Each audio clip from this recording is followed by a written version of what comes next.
comics, or bande dessinée, as the French call them, literally translates to drawn strips, which actually a terminology I wish we had something equivalent for in English, because it kind of removes any implication that it's a comic, it's funny, or it's throwaway, it's just lighthearted. It's considered a form of art, a medium of art.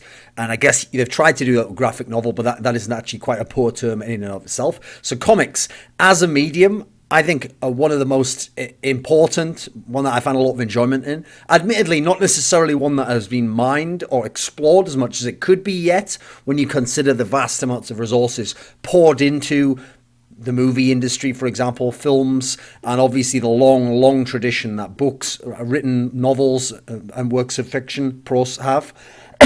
But I think that one of the things I love about comics as a medium is the way that they can convey an experience and tell a story in a way that is entirely unique and distinct from a movie or a book, from a film, from a book, from traditional mediums that everyone is involved in and which are more embedded within our culture. Now, people should not be confused by crossover or postmodern attempts at comics, which actually do employ or transmute or transpose techniques from film, from books, from other medium in order to tell their story. I mean, these things certainly exist. That's why, for example, work like Sin City from Frank Miller was able to be adapted almost identically into movies, which were fantastic movies. It's a fantastic set of books, but that's actually because he took some of those techniques from movies and the way that film noir was told and the way that certain movie plots and tropes were played out, and then he put them into the comic, and then he used lighting, etc., like you would with a camera, in order to set his story up. So that's a very unique example of where comics and film could have direct crossover and be very similar. You could say, well, I could tell the same story surely in this movie as you could in the book. Yeah, to a degree. But if you think that that's what the comics medium is about, it's just an inferior version of a movie with less frames, then you're not going to be able to get the maximum enjoyment out of it. And you're probably not going to explore it to an extent where you will be able to enjoy the fruits of the medium. Because I do think that it is as valuable at its core as any other medium of art, of human expression, of communication in this particular sense. Now, I mean that mainly conceptually, because, yeah, it obviously doesn't have the same history as literature does, doesn't have the same depth in terms of the techniques that have been developed necessarily as film does. And part of that is because of where the history of where comics came from. I mean, obviously comics originally came along to entertain children. And the field was not a field that paid well. So for let's say 90% of the history of comics in the West, this was not a field that paid well enough where fantastic artists would stick around here. Instead, if they're people who learned to write and they learned skills and they learned graphic skills, they'd move into other realms like film, like books. So a lot of the talent that could have been in comics as a medium was lost or never encountered it or never explored it themselves as a career option because it wasn't really one. It was people doing work for hire. And within that world, yes, some of them did fantastic work and they developed the techniques and the stories and did groundbreaking things in the 70s that then led on to people like Alan Moore, etc., who developed the medium and did incredible things and were really the geniuses, the paragons of what comics as a medium could display. So one of the things that I think is quite key, though, about comics to understand is that there is a learning curve. Now, people can take that for granted, unfortunately, because they don't seem to realize that they grew up with movies. They grew up with books. And so as a result, they naturally, while they were young and they had an impulse, well, for a start, at the time, there was nothing else to explore, to enjoy story, etc. To enjoy the story and to get into it, they start with very simplified versions of films, of books, etc., that they gradually learn the skill set to be able to enjoy. And then by the time they're old enough to really be conscious about the matter and think about it, they've already got the very basic skills. They've got the equivalent of, their driver's license as a driver, or the ability to swim already, and they can navigate this particular domain. Whereas they come into comics, and if they weren't people who were growing up with comics, they're going to be like, oh, it's difficult. What am I doing here? It doesn't flow easily. This is hard work. And they're going to dismiss it. I've seen people do this with reading, where there are people who just didn't read much when they were young. And then when you turn them onto it when they're older, it's those first few books just kill them. Unless you can get them a really fantastic one that really draws them in and they start to get into it, then they're just going to abandon it and they're going to think this isn't for me. And that's a real shame, because I can take it for granted because I did grow up with comics. They were around me at the time and I took them in just as any other medium. And admittedly, those comics were not as advanced and fantastic and wonderful at conveying art as a medium as the ones that I read now. But these early ones, just as with books, just as with films, those kind of early initial ones that get you through the period where you can then eat solid food, as it were, they were important, and those were quite key. So I actually think that's a key point that people need to understand.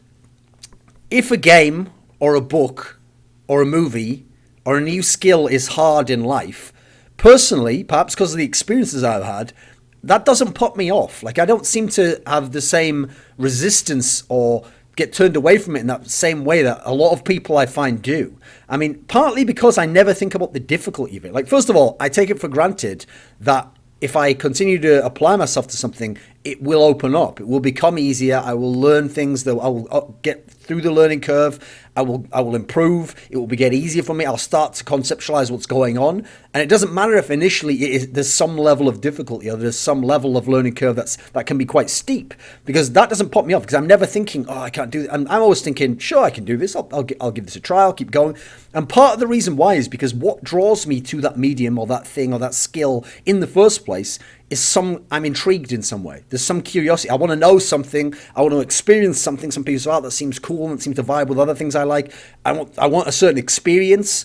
I want the enjoyment. That's why I want to unravel the story. That's why I want to learn these skills, so that I can get the enjoyment that comes from it, from appreciating this piece of art. And so because of that, that's always driving me. That's what I'm chasing after the whole time. So I'm not thinking about the fact that I have to jump through these hoops and learn these skills and adapt to things and know what this is a reference to and build my way up gradually.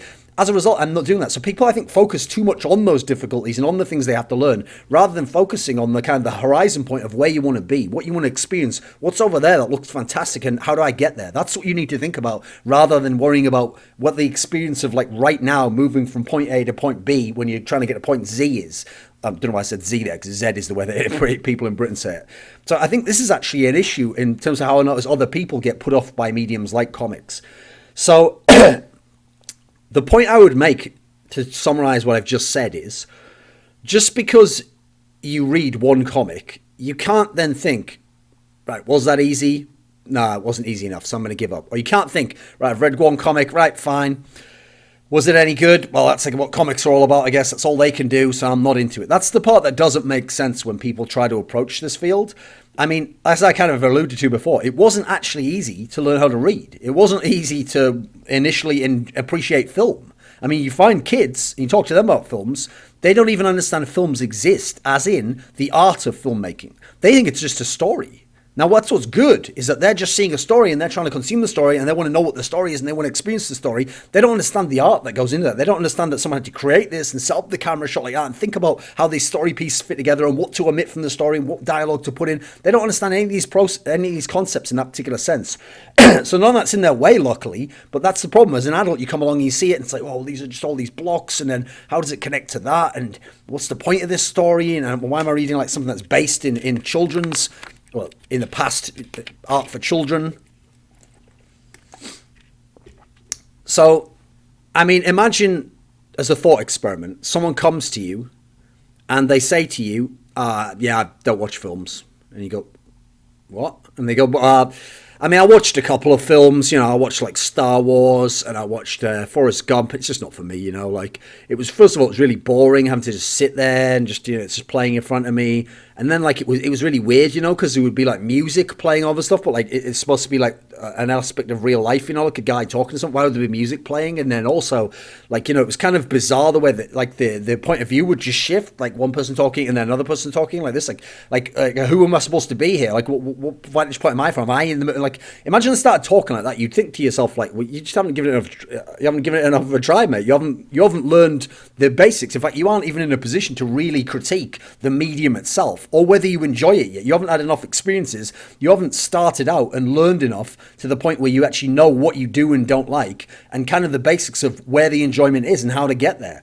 So if someone did that regarding films or regarding books, you'd think they were kind of a bit ignorant or a bit naive, or just think, well, I mean, listen, do what you want with your life, mate, but I think you're going to miss out if you do it that way. But this is most people probably watching this video regarding comics.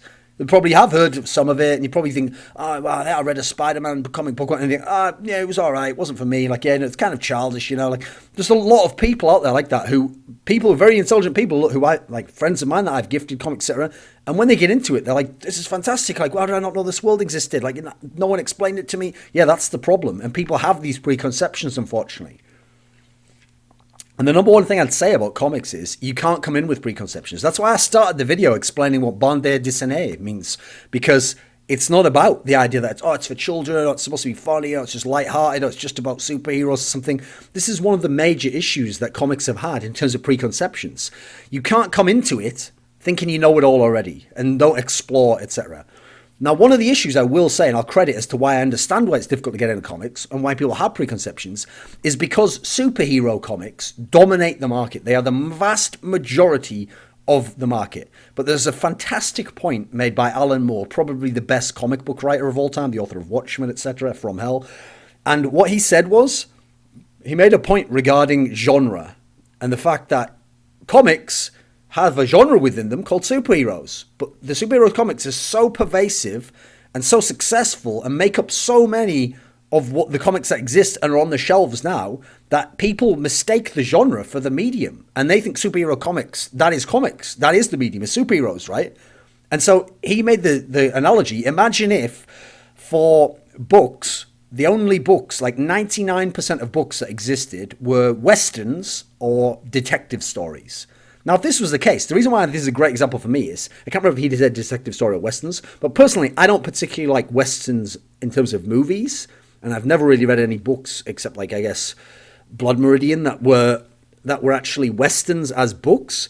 And so personally, that genre, I'm not really a fan of. Like, I don't like a lot of the tropes within it, a lot of the cliches. In general, I'm not that interested in the time periods, those, and the places, the locations that those stories tend to be centered around, and the types of people and the archetypes. So personally, if that was the case, I would naturally be put off a lot of books probably and think, books aren't really for me. Like, I'm not really into Westerns. But if you then found out, oh, wait a second, there's science fiction, and there's philosophy, and there's history, and there's fantasy, and then there's everyday life, and then there's existentialism. If you found out all these different things, you'd be like, well, wait, now the whole world's opening up. These vistas are incredible. But that's what the problem with comics is. It's if people aren't into superheroes, they're going to initially think, well, comics just aren't for me. And that's actually an issue going forward. So that's where the medium is underdeveloped, actually. But you have to understand, there are lots and lots, especially over the last 30 years, of great comic books, fantastic stories and pieces of art and examples of writing and artwork, which have nothing to do with superheroes, which do not live in a superhero universe, which are not any of the characters you've ever heard of as superheroes and have nothing to do with them. And some of them are just entirely self-contained stories and one-offs and just creations of the minds behind the comics. These absolutely do exist, and there are many of them at this point in time. Now, an interesting detail about comics people might not understand is comics as a medium were actually discovered to be the best at conveying information, which is then very easily understood and readily retained. This was actually found by the CIA when they were doing some sort of propaganda test where they were going to drop these things, like was it going to be a written note or a cassette or something, into these war zone areas to try and make people kind of like revolt or have like a sentiment, an anti-establishment sentiment towards the government there. And eventually what they found was comics were the best way to do it. People picked up these comics and they would read them, and then they would seem to retain and understand the information very easily. So if you understand that, you know that once you get past the learning curve, actually they're almost a very natural way of the mind being able to develop a story, because you have the visual and the text aspect combined within the comic. That's one of the things that's fantastic. And the other aspect is the magic of the mind absolutely takes place within comics. It's probably one of the most amazing. I think comics in this sense are a miracle, because you do read these panels and you do read the text, and after a while, it's a bit like reading a book. After a while, you're not reading text anymore. You're just hearing the voices in your head, and you're not seeing the panels anymore. Somehow, as your eyes move between the panels and look at the panels, you fill in the gaps in your mind. It just happens naturally, and you almost see it as if it was a movie, but instead of seeing the movie with your eyes, your physical eyes, you see the movie in your imagination, in your mind's eye. That's where it plays out, and somehow this takes place. But one of the fantastic things about comics is that a film is pushed at your eyes at whatever, 25 frames per second, 30 frames per second. It's forced on you, and you have to. That's the problem with the movies that can be difficult, or things weren't very well conveyed, is that you miss things and you keep on going, and unless you have control over it on a computer, then you can't stop, you can't go back. Good thing about comic is you choose the pace you go in a comic. You can go backwards in a comic. You can go look back at this panel up here. You can spend more time studying that one, or you can skip between them. If it's a comic that you don't particularly like the art as much or whatever, you can skip and go pretty quickly and kind of be, getting all the fast ideas and the little beats, etc. And you have more control of it. You're the camera in this particular sense, as opposed to someone else controlling the camera and showing you through the art. Now, yes, there's still the element of the metaphor of the camera in how the artist shows you it, but you control some of the aspects of it. You're a mixture of the director and the cameraman himself when you read the comic. And as you learn and improve your skills, that's an area where you're going to improve so that you enjoy the comic more as you read it. So this is an interesting aspect, because the magic of the mind does bring to life the comic, and it's without difficulty once you learn the skill. Same way as in a book, the voices do appear to you. The characters come to life. Your mind can do that. I think it's one of those miraculous things I can think of in art, actually, the way it works in comics. That's why I think it is hilarious when people critique art on some kind of an objective scale. Because, it's like if someone critiqued some computer software that was written for a machine that the person writing it for could never know the specifications of, and it would run better or worse depending on what the specifications were and what type of a machine it was, and entirely differently on every set of hardware. That's what art is like. And so it doesn't even matter if you really enjoy something. You might be taking a totally different interpretation than the artist did. So the way people critique it is kind of weird in that sense, because how much of it is the mind that unfolds the story, no matter what the brilliance of the artist is. And so one of the things that I think is fantastic is that these vivid mental images you get when you read comics, they are thanks to someone laying down this artistic foundation. This is one of the areas where I actually feel that anime and manga still lag behind, unfortunately, because they still haven't broken some of the boundaries that comics have. Like, yes, there are more and more comics, more and more anime, rather, that are for adults and have adult themes in them, etc., and really do try to break down serious things. But there isn't as much, just in the same way as the genre is superheroes and comics, in anime, too much of it is just for teens, and too much of it is within very specific genres and subgenres and playing to the tropes of those and servicing the fans, etc. There isn't as much that's trying to be just bold, breaking out there, just pure transmissions of art for adults and intellectuals, and also not simply for profit. There's not as much of that, and it's not as easy to find within that realm, whereas I think it's a little bit easier in comics once you get into it. Now, one of the key aspects of the comics that helped evolve it was in the 1980s, when you had what was called the late 1980s and early 90s, was the British invasion. And this was people where, the two key ones were Alan Moore, who, this guy he's the Orson Welles of comics. He's the Shakespeare of comics. This guy's got just his breadth of work, the different things he's done, every task he's taken in general as a general trend. He's taken on a new type of genre, a new type of story, a new medium of telling it, different artists at different points in time. He's challenged himself constantly, and as a result, his body of work, his oeuvre, is fucking unbelievable. Then you've got someone like Grant Morrison. Grant Morrison's very different because he's also one of the best of all time, but he's more like that. If you imagine Alan Moore as like a fantastic progressive rock musician, like some Alan Holdsworth or King Crimson, just some incredible like operas of art and epic music and the best musicianship in the world. Grant Morrison is more like the Ramones, because the thing about the Ramones is they weren't particularly musically skilled. Now, Grant Morrison is a skilled writer, but his thing is more, the good thing about the Ramones was it was more about the rhythm and the beat and the attitude and the lyrics and doing some things that seem very similar, but you're doing them so well that you get into that. You get in the ambience. You want 30 songs that sound the same and quite similar and short and snappy and poppy, and you get into them and they're really loving them and they're really creating a certain mood, and it's more about the ambience there. It's less cerebral, and it's more about like the feel of it in that particular sense. That's more like a Grant Morrison comic. Like, I would say this way, an Alan Moore comic's a comic you read very slowly and you appreciate every detail because you know how crafted it is. A Grant Morrison comic is a lot more loose. There's a lot more ideas flowing. There's a lot more things flying around, and you read it quick. And if it's not a story that you're super into, you just go through it, and some of them will hit, some of them miss. It doesn't matter. The ones that hit are the ones you're going to enjoy, and you're going to get through to the next ones, and it's fun in this particular sense. Now, I will say that one of the key things you have to understand about comics as well is that it's not just American comics. That's a big mistake. Obviously the British invasion already. The thing is that was within American comics, but there are foreign language comics that are fucking incredible. One of my favorites of all time is Alejandro Jodorowsky, the guy who was the filmmaker who made The Holy Mountain, El Topo, The Mole, and afterwards, when he couldn't get funding for films, he became a comics writer. And he made so many comics and so many that are incredible, and they are just so alien compared to American comics and superhero comics. They are nothing like them in any sense. Now, this video is mainly about the concept of comics, like the medium itself, how to enjoy them, and I'll give some recommendations. So as a result, I won't go too deep into those other ones there. Those probably deserve their own videos each. So one of the things I'll say about comics in terms of, because you might be saying, right, well, how do I find these comics you're talking about? How do I get out of the world of just a Spider-Man comic by anyone with like some okay generic kind of Marvel style art? How do I get to these comics you're talking about, Thorin? So here's the thing. I use the same technique for comics that I use for movies. When I watch movies, the main criteria I watch the movie by is who made the movie. So my number one most important criterion is the director. And I want to know who the director is. I want to know that I like his past movies. I want to know what types of movies tends to be his strengths. Then I'm going to watch his next movies if I've enjoyed the other ones, because I kind of give that guy some license. Like, okay, I'll go where he's going to go. Like, for example, I'm not a big fan of World War II movies, but I'm going to watch Dunkirk because Christopher Nolan directed it, and he's a fantastic director. And I've seen him try a lot of different things, and some of them are good, some of them are amazing, and I'm willing to give him that chance and see what he can do with it. So in this sense, director, in this equivalent, is the writer. That's the person that you're going by primarily. Then, just as you might have a particular actor you like, or a scriptwriter.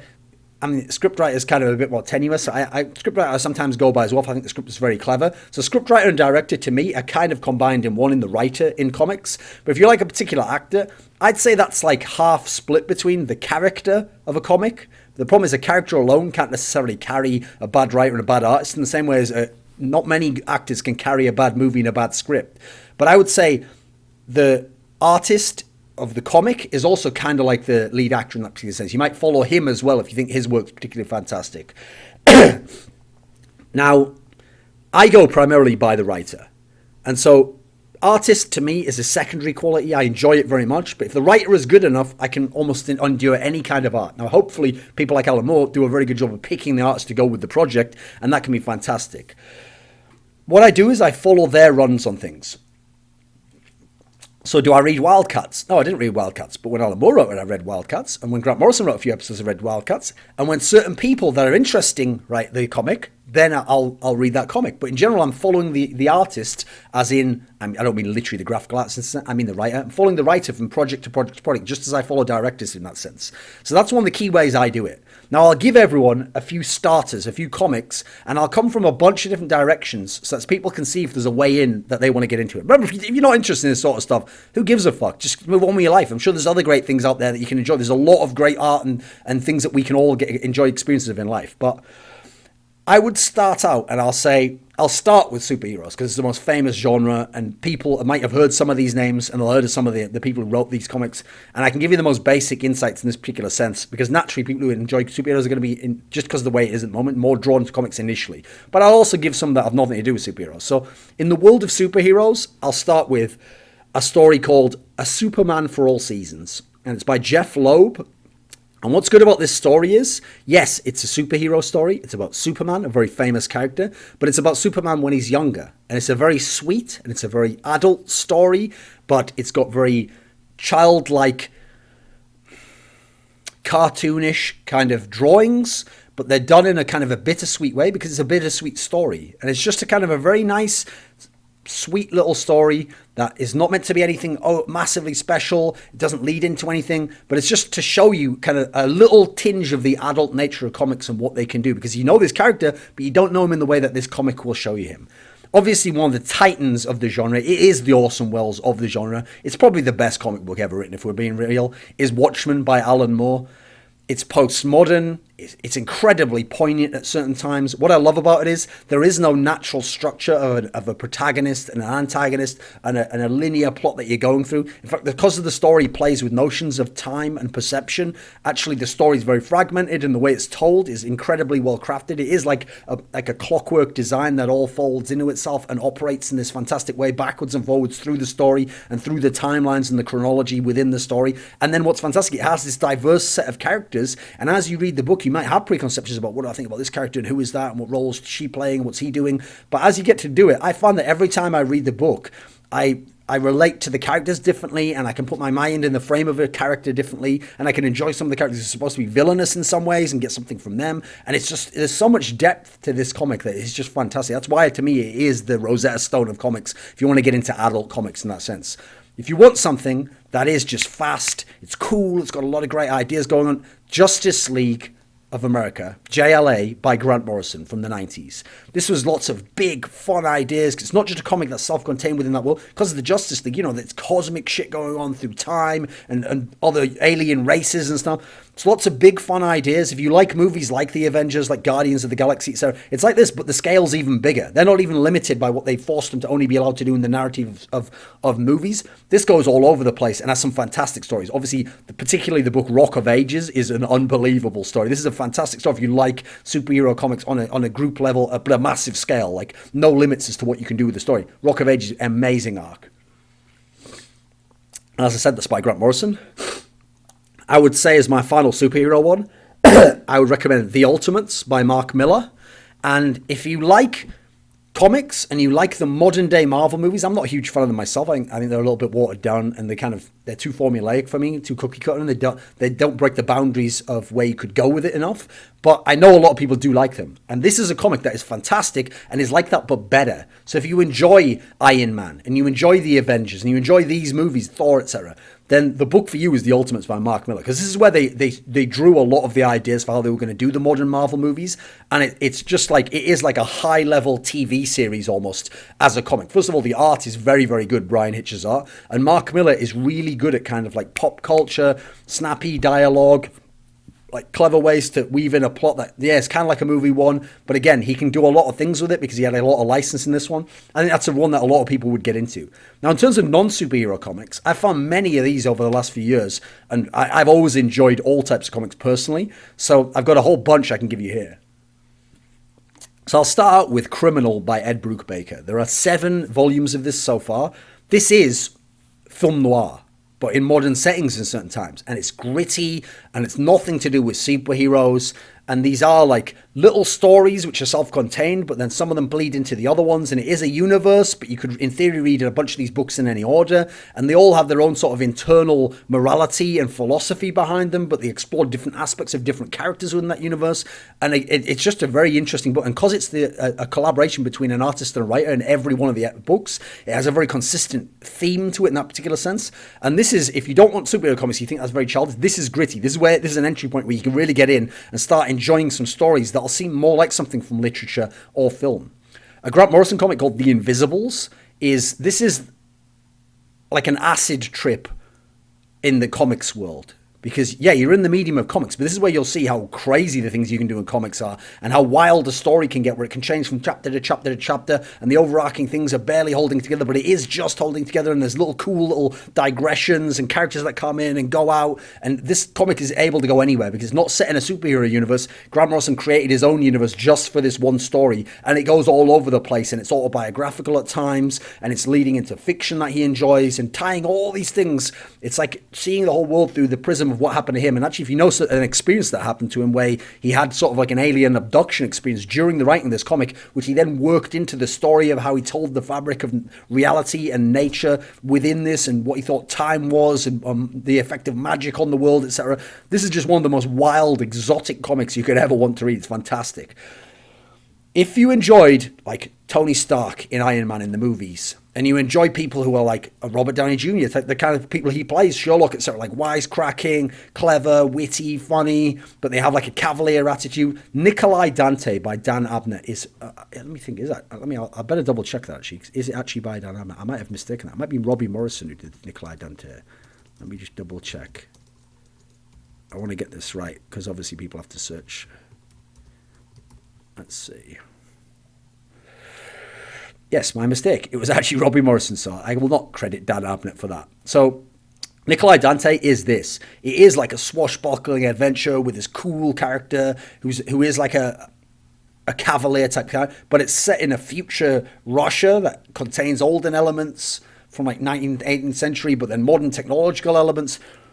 this is a lot of fun, and crucially, it starts out very witty, but it has this turn it takes, this shift in tone as a story that takes it somewhere totally different. That's one of the cool things about comics. They're not as beholden to the reader and to certain numbers and metrics. The author really can do what he wants with this story, and it can go wherever it wants. I mean, in certain cases, like famously Cerebus, that can go anywhere. That can just go completely off the reservation where it initially started, and if you have a ticket to ride there, you can go with that guy and follow his experiences and his journey as far as you want to go. Another one I would suggest would be Preacher. It's obviously been made in a TV series recently, but the TV series to me, it's not great. I mean, it doesn't have that much to do with the book. This is a book, it's by Garth Ennis, by the way, where if you like Quentin Tarantino's movies, I think it's almost certain you will enjoy Preacher. It's very raw, and there's lots of controversial things in it, and the story is just really out there, but there's lots of cool moments as well, and they tell a lot of different stories within the overall arc. This is something where it's really, you've got to be able to stomach a lot of the stuff in it, but if you can, some of the stories are fantastic, and I won't say much about how it ends, etc., but for most of it, it is a great ride, and it is one of the great one-off runs on a story in a self-created story. One of my favourites, because it's an example of a character who's so fantastic. He was actually created as a throwaway by Alan Moore. This is one of the few characters where I don't just follow the author. Like, I'll follow the authors who write this one, but I keep reading this character beyond the authors, because the character's so good that if the different authors can capture any element of it, it's going to be fun to read still. And that is Hellblazer. So, probably the best runs ever. I mean, Grant Morrison, Alan Moore actually only added him as a side character in Swamp Thing. But the best runs ever are probably Garth Ennis' early runs, particularly Dangerous Habits, and then all of the Jamie Delano stuff. Because Jamie Delano really got kind of the British element of it, and Garth Ennis got like the magic aspect of it. The idea, like, to him, like, magic was like the gift of the gab, you know. Yeah, there was the supernatural and the occult, but that's what it was really about. It was about like conning people or creating a certain worldview and drawing them into it, a reality tunnel, to use Robert Ann Wilson's kind of phraseology. And it's occult horror. This is real. It's a lot of fun, though. It's quite dark, and the elements they go to, but it's occult horror. So if you like horror movies, you like these sorts of things, this would be your comic to start with. This is probably something you'd enjoy. Another Alan Moore one, V for Vendetta. Now, this is like a classic work of literature. If you like stuff like The Three Musketeers, but you also like stuff like 1984, and you like stuff that is willing to shift the paradigm of how you think and have characters that play very much to a very broad but a very deep archetype within how people think of a certain person and what they represent. This is just one of the best books of all time. If there's movies for any of these books, just ignore them for the moment. Just consider the comic as something different. The movies, some of them are good, some of them bad, some of them are okay. The books are something very different in terms of the comic book. V for Vendetta, one of the best you'll ever read. It's one of those books that's so much fun. Every few years I go back and I read it again because it really is that enjoyable and holds together so well as a piece of art. A great one for people who think of themselves as very literary, and they have got a background in Chaucer and Shakespeare, and they've read a lot of the great classics, would obviously be Sandman by Neil Gaiman, because this guy mainly is actually a literary author. And yeah, he's done comics on the side, but this is a guy where actually he's better known for his literary works, and he brings that sensibility to comics in this way, but he knows some of the things about the medium. And so they're able to tell a fantastic story that goes a lot of places and has a really great, like, it's a high scale. The scope of the story is really, really big. Now, a final one I would recommend would be, it's going to be an Alejandro Jodorowsky one. It's a foreign language one that you can get it. It's translated in English. I'm going to go with Technopriests. Now, you can get this as a really thick volume, and I would just suggest buying that. Don't buy a small slipcover or just get an issue of it somewhere. Get the big book, because this is an epic. This goes all over the place. This is a story which just shows the power of the imagination and how you can keep a story going and then change it and bring in. What I love about Jodorowsky's storytelling and the way his imagination works in stories like this particularly is he's allowed to get his heroes out of trouble and break the rules without it being like ridiculous Deus Ex Machinas all the time. It's more like he brings kind of his grounding in like the occult and psychedelia and Zen Buddhism, and he brings some of what you'd call like spiritual wisdom, whatever that might mean to a specific person's significance, and he kind of applies it as an underlying philosophy to his stories. And that's one thing that makes them really fascinating, because it makes them very alien to anything you've read from someone who's just an American comics writer writing a character that you like and who's a good writer at dialogue or something. Jodorowsky is very different, and if you can key into his frequency, if you can get into his mind at all, it's another universe completely. I mean, the Jodoverse is a great term for the world, because once you get into his comics, suddenly you can read all of them, and the genres he goes across and the places he goes and the kinds of, I mean, his work can be very transgressive at times, but it's just fantastic. To me, it's just it's really like a ticket to another world. That's one of the things I love about reading them. So in summation, I would kind of end by saying, I think about comics like that great Terence McKenna line about psychedelics, where he's trying to explain to people the significance and the importance of psychedelics for culture, where he said that if you went from the cradle to the grave without ever having a sexual experience, then listen, you could live a life, etc., but wouldn't you have missed something? Wasn't there something essential about life that you never really got to explore even? To him, psychedelics were like that as well. Well, I would add in the same way as we a lot of us can appreciate the importance of art and the significance of it in our lives, as we understand why it's important to enjoy film and literature and music. To me, comics are right up there with these. And if you're someone who only ever has experienced movies and literature and you've never really listened to music much, I'd say you're missing out there, but you're also missing out with comics if you haven't in that sense. Because one of the things I love about having a broad set of mediums to explore and writers and artists to explore is you don't have to think, right, well, I really like this superhero comic by this one person or this one type of music by this one band. And then when you've run through all their stuff and you can only re-listen to it, think, there's nothing more though. I guess I'll still have to listen to like the third best thing in that genre. No, you can go to any genre, any medium, any artist, anywhere around. And there's so much stuff if you open yourself up in this way that you can just enjoy all the great stuff from all over the place. And you can keep your standards incredibly high and not have to compromise in any way. And you can always be excited and find novel things and have new worlds opened up to you. And then find a guy where the first thing's difficult to get into, but then once you key into it, suddenly you've got all of his stuff to go through. The well never runs dry. And that's one of the reasons why the joy of comics to me is part of the joy of art and life itself.